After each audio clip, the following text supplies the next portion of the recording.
Where's your dust pile, John? Blatantly good on putting all this through. For the guy that has so many. Well, you know, it's a bit honeycomb to work. Like I haven't got enough to do with it.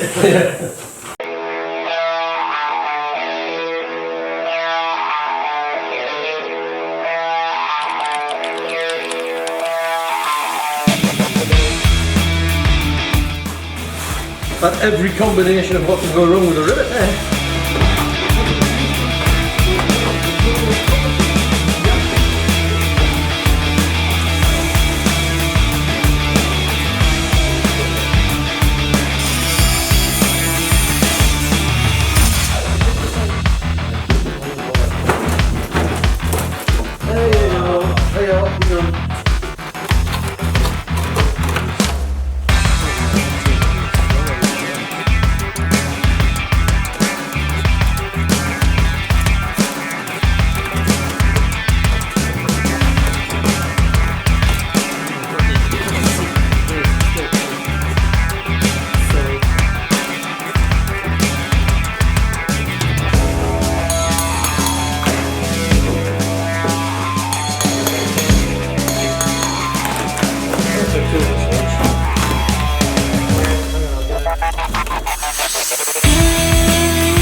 Yuck! It's starting to look actually a little like the frame of a pedal. The result of all that hacking and cutting and taking rivets out is this big pile of scrap here. And this was a bit of a surprise because I always thought, well, and I was told at the time, that the construction was the same as this, which is aluminium that side, core in the middle, aluminium that side, and that this is what the floor was made of, over which was placed a layer of steel to protect that, presumably with some sort of polysulfide or barium chromate in between to stop it going fizzy. But all the evidence suggests that what they actually did was they put aluminium on one side, put some core in the middle, and put steel directly onto the outside. So you had an aluminium steel sandwich with that in the middle. And you can see there, that's that aluminium on the back. There's aluminium corrosion product on the back of that one. Turn it over, you got steel corrosion product. There is not a shred of evidence anywhere in this mess that it was done like that with steel to cover it. So of course the consequence is that when it got wet, the two dissimilar metals just fought each other and the aluminium lost. Well, everything lost really, because the floors are completely scrap. Well, despite appearances, this is really good progress. We've now got a clear workspace, we can see everything we need to see, we can get to everything we need to get to. The project to sort the A-pillars and put the strength back in the chassis went very well. We need the A-pillars in because the floors are sculpted around them and go right up to them, so we had to have that before we could do the floors. So we're now in a position where everything's good to go and we can make a start on that. A lot of edges still to clean off and get rid of all that adhesive, get rid of old rivet heads, but that's just a clean up job, that's easy. One place we did get slightly caught out was with the Crossmember, because we did think the Crossmember had got away with it, but it hadn't.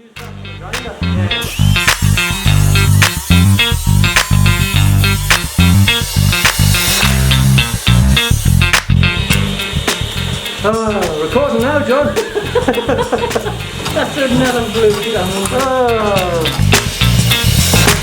We forgot to record that, didn't press the button. Anyway, you get the idea. Keep that. Maybe a shower of sparks as well. Yeah. You ever notice that on modern day fireworks? The word that ever says is a mix and shower of sparks. Yeah, everyone. Ah, brilliant. Unfortunately, that was a little bit of a disappointment because we thought we got away with that.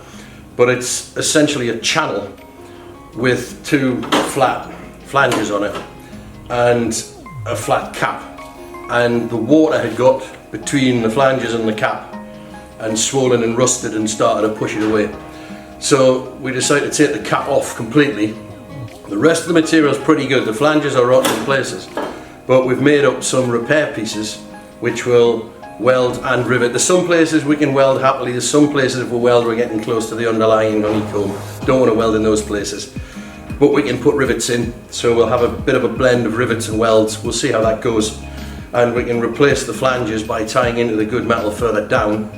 And in so doing we can completely renew the flanges, brand new cap on the top. That'll be stronger than ever it was because we've gone from 1.1 mil up to 1.5. We put some extra strength in there. No reason not to. We've got the opportunity. We have to make the fix.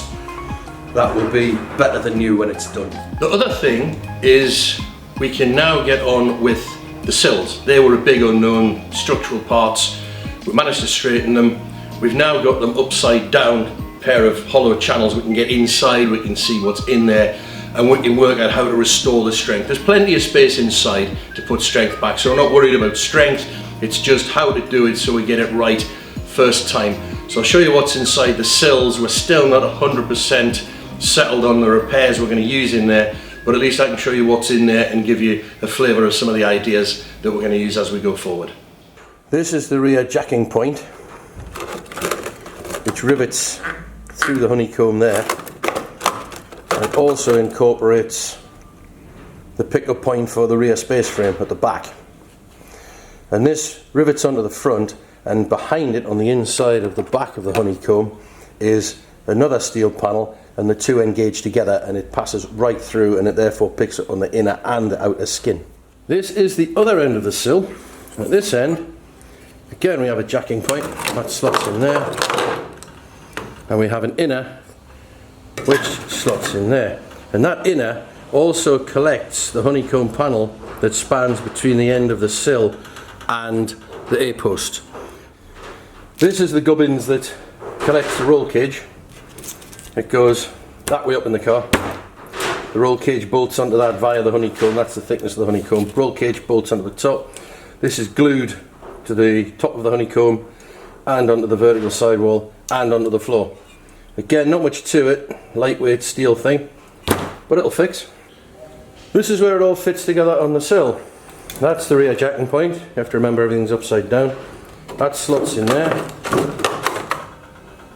That goes on the inside and in there. And this contrivance for the roll cage goes in there. Now the important thing to note is that that's all steel. That's all steel. And over here you've got the Crossmember. And that's steel. So basically we've got steel from there to there. 3 bits not attached to each other, but they're easy to attach to each other. And if we join all those together in a crafty way, we've basically got a steel structure from the Crossmember all the way back to the rear space frame pickup. So that is a repair scheme we're looking at, because a lot of this honeycomb is not so good. But we also have a repair scheme for that, which I'll show you now. We had a little experiment. I phoned a chap who is actually, by royal appointment, supplier of resin to the king. What the king wants resin for, I'm not sure. Woodworm in his castles? I don't know. But this fella supplies resin to the king, so he ought to know what he's doing. And I rang him up and I had a chat with him, and he's worked for Ciba-Geigy and various companies, Hexcel, people who know about adhesives and honeycomb aluminium. And I said, could I pour a consolidant resin into the honeycomb, which is full of dust and corrosion product and debris. I don't think there's any grease, but it's not good.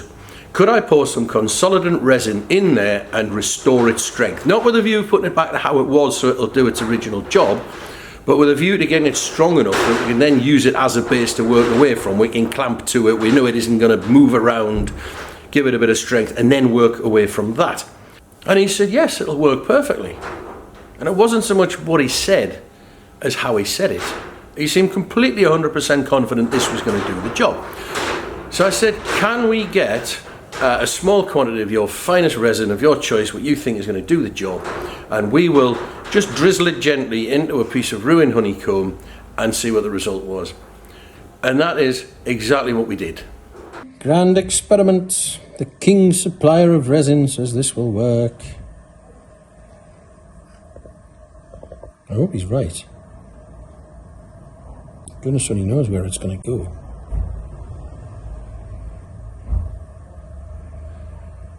But I rang the man and said, if I got your consolidating resin and pour it inside my wrecked honeycomb panel, will it fix it? He went, oh yeah. As though he did it every day. So now we're going to find out if he's right. And there it was, gone. So that's the region that we decided to conduct our experiment on. That is now solid. Compared to that,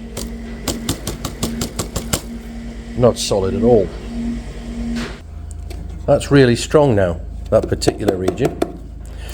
Which means that none of this is going to move. If we want to get in there with a fine die grinder bit and cut out that core, we can cut that core out to a depth of 1 inch or so, and we could, in theory, glue in a new core. We could also bond a second layer inside of that. We can put a whole brand new section in, because that will clamp now. That's all plenty strong. Well, I hope that update was informative. I hope you found it interesting. Please don't forget to hit the subscribe button, and please don't forget to say something in the comments so that I know that if we're doing this right. But in the meantime, thank you very much for watching, and see you again on the next one.